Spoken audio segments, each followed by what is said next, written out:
Welcome back to the channel. We're diving into a situation that affects more than just a few farmers in wellies. It affects every one of us who enjoys sitting down for a meal that wasn't vacuum sealed a decade ago. I'm talking about the farmers' protests, of course, that are about to kick off in London tomorrow, and why it should be ringing alarm bells for anyone who thinks food magically appears in supermarkets. Labour's latest bright idea is an inheritance tax plan targeting farms valued at over £1 million.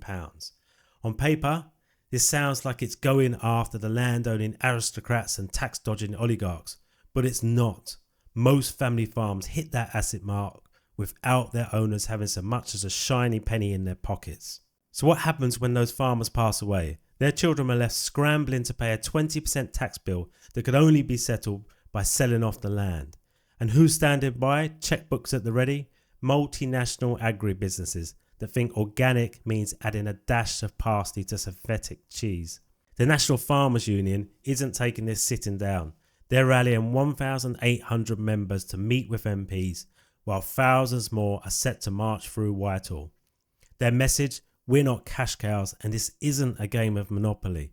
According to the NFU president Tom Bradshaw, farmers are fed up, feeling betrayed and cornered. When a farmer says, "I don't know where this ends," you know things have gone way beyond simply a dispute over tax brackets.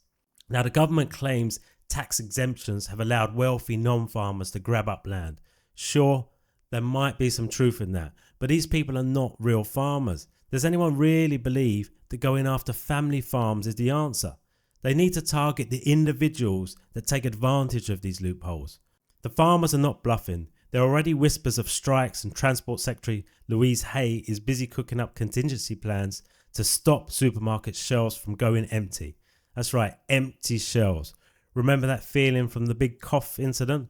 Well, brace yourselves, because it could be making a comeback. Now, to be honest, I feel that these crazed lefties need to experience this a little bit before they really appreciate the situation.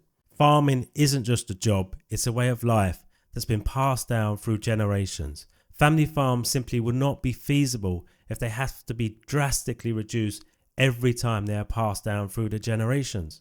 You can't justify just simply hacking off 20% of a business and expect it to continue as normal. You'd think even Rachel Reeves will be able to understand that part. When farmers are forced to sell to corporate giants, we lose more than quaint fields and local charm. We lose control over the quality and security of our food. Big corporations don't care about your grandmother's apple pie recipe or the local milk that goes into it. They care about efficiency, cost cutting and shareholder profit.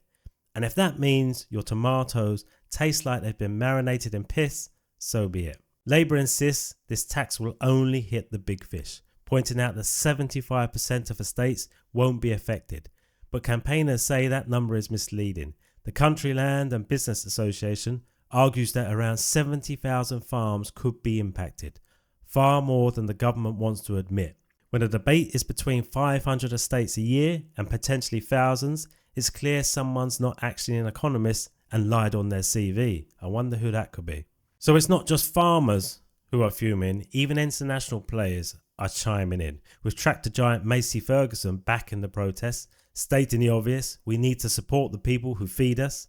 If that statement doesn't alone raise eyebrows, then we're more detached from reality than Starmer is from his voter base while he's off practicing diplomatic small talk at the G20.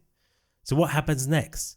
Farmers are mobilising, children are leading the marches on toy tractors, and the government is watching nervously. 20,000 farmers are reportedly descending on London in protest of your budget decisions.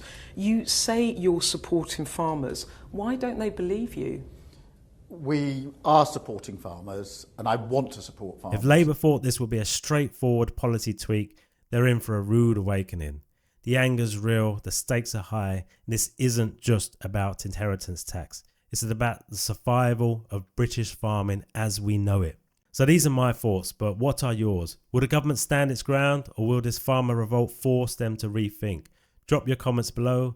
Don't forget to subscribe, and as always, keep questioning the narrative, because your next meal might just depend on it.